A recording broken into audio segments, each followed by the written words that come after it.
record of what might have been a catastrophic event. Exactly. So we aren't just guessing, we have some actual data in a unique visual form, clues about what might have happened. Exactly.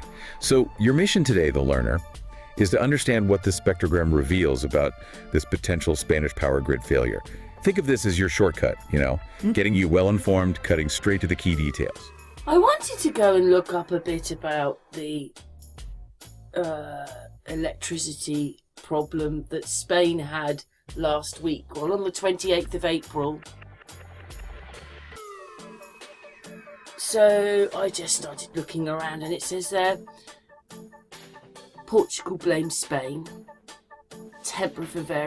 Temperature variations in the interior of Spain.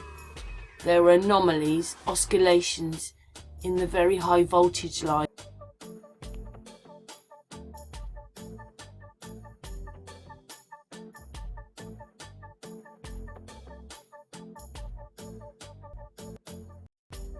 Record of what might have been a catastrophic event. Exactly. So we aren't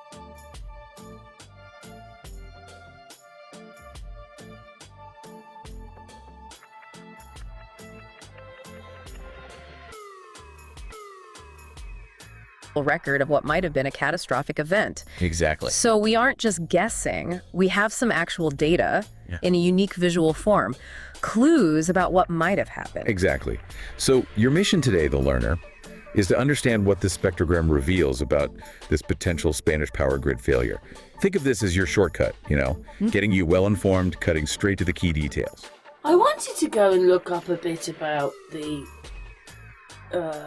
electricity problem that Spain had last week.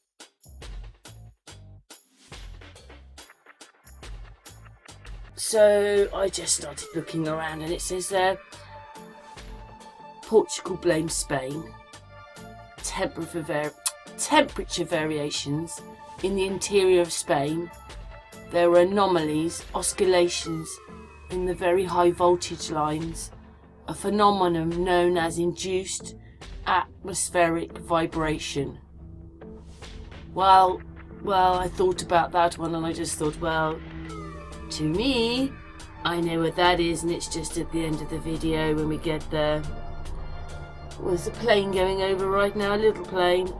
Anyway, wave-like movements or oscillations in the atmosphere caused by sudden changes in temperature or pressure. Really? That it puts the whole of Spain out? They have to shut everything down? I suppose they have a grid and it goes into the grid. Why not say they closed the grid down, therefore the stations were closed down? Why is it the station? They just talk about the stations, don't they? They don't talk about the grid. Just talk about the loss of electricity. So,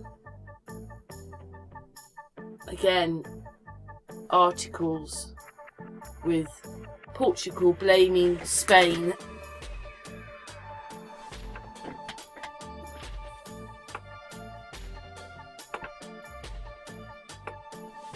So let's go back to that bit. It says something there. It says most of Spain's traffic signalling goes offline, sparking chaos. Madrid metro evacuated. And then you realise that we're now in their electric world, and if it doesn't work, look what happens. Chaos. But anyway, let's carry on. Sparking chaos. Didn't explain that very well, did they?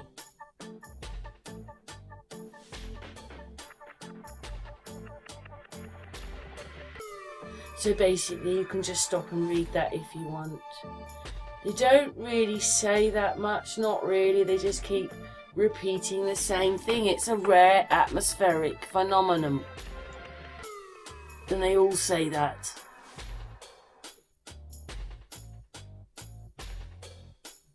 So basically, this is what happened. Power cut across the Iberian Peninsula. But I looked up the temperatures for that day. 13 degrees there. It says 19 there, but that's more of a sort of roundabout one. And then I found a little web page saying what the temperature was that day. Now, Spain's power grid, it's pretty cutting edge, deeply integrated with renewables, lots of wind and solar. Right, managed by Red Eléctrica de España, RE. Yeah, REE. And Spain's been really at the forefront of adopting clean energy. Wind power plays a massive role there. It does. They have significant wind capacity, which, makes this particular event, if it happened as reported, all the more significant. How so? Well, these people carry on talking about what they think it might be, but more on the fact that maybe what it was is that they are into wind turbines, they're into solar panels, so they have a different setup to how we have it here because they have so much sun there. But just look at that spike. That spike is incredible. It went on 6, 7, 8, and it finished at 9. So 6, 7. That was like 3-4 hours that was going. I wonder if any of the power stations blew up, or we all went switch off together and switched everything off because they had to. Because look what was happening. A catastrophic event is sort of happening, but it didn't end catastrophic. But some big frequency is happening there, isn't it? Well, it highlights that key question, doesn't it? How stable can power grids remain when they rely heavily on energy sources that aren't always, constant, intermittent sources? Right. And that brings us perfectly to our key piece of evidence. Yeah. The spectrogram. Time-stamped April 27th, 2025. Okay. It shows us how the grid's frequency behaved over the 23 hours leading right up to the reported blackout time. This visual holds some critical info, I think. Now they're going to talk a little bit about that spike, but still put it more into a malfunction on the land rather than maybe it's come in from somewhere else. Definitely. And for those who maybe haven't seen one of these in a grid context, a spectrogram is basically a visual timeline of the grid's frequency. Okay. Across Europe, the target is 50 hertz. You can think of it as the pulse of the system. The heartbeat. Exactly. And when this pulse wavers, it tells you there's an imbalance between electricity being generated and what's being used. Gotcha. So low frequency means what? Not enough power? Generally, yeah. Demand is exceeding supply. That's the kind of situation that can, spiral towards a blackout. And high frequency. Too much power in the system, oversupply. Which can also cause instability, surprisingly enough. It needs to be just right. Okay. So let's look at this specific spectrogram. The x-axis, the horizontal one, that shows the time, runs from 5 p.m. on April 26th to 4 p.m. on April 27th. Nearly a full day. Right, that 23-hour window leading up to the potential event. But look at the axis, the vertical one, the frequency range. It goes from 0 hertz all the way up to just 44 hertz. Yeah, that's one of the first things that jumps out, isn't it? Seems really low. It is. A healthy grid operates very, very close to that 50 hertz mark. Tiny fractions of a hertz deviation matter. So seeing a scale that only goes up to 44 hertz? It suggests the system was already under considerable strain, or at least that whoever generated this image expected major frequency drops. So we've had this big dip. So I wanted to see what's happening with the power stations or what they use to outage the electricity. And there wasn't anything. Just talking about cyber attacks there. There wasn't anything to say that all the power stations or whatever they use, because I said they do solar panel and turbines. They don't want to talk about power stations as I put in here. So there you go then. So they don't want to talk about that. We just want to talk about everything else and all the little stories. Frequencies were likely dipping significantly below 50 hertz, well before any potential large-scale blackout. Wow, okay. A sign of trouble brewing. Potentially, yes. And then we have the colors. Blue is low signal intensity, right? And green, yellow, red mean higher intensity. Correct. Higher intensity usually means a stronger signal or more energy at that specific frequency and time. So spot that bright vertical band. So around 3 p.m., 1500 on April 27th. And it's marked with the number 93. I see it. So basically, this is what happened. Power cut across the Iberian Peninsula. But I looked up the temperatures for that day.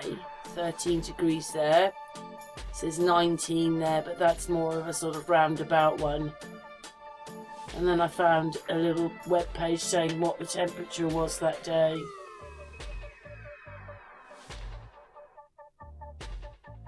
I think we look at that one and that just says it's got a little bit higher then there in May to April.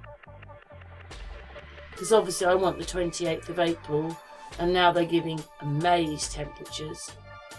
And then this is another article kind of saying what happened, but the same thing, known as induced atmospheric vibration. And then I thought, right, so let's just look up the date. So this is April 2025, it's Spanish weather. And at least we've had the 28th, which is just there, and it says 17 degrees. But look what was going that day. Look what they were using. So maybe that's the problem, and they were using that. So HARP were doing something about this. So asteroids.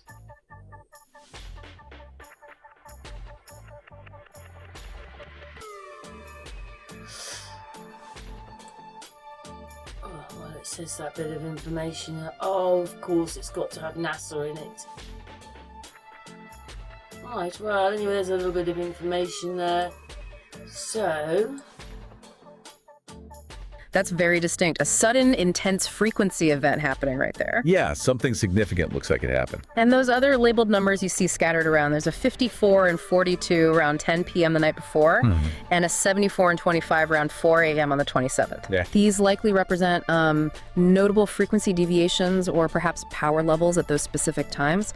We don't know the exact scale or meaning without more context, but that 93, if it relates to frequency, say 49.3 hertz, or maybe even lower, depending on the scale, that's a big dip. Okay, let's really zero in on that 93 at 3 p.m. on April 27th.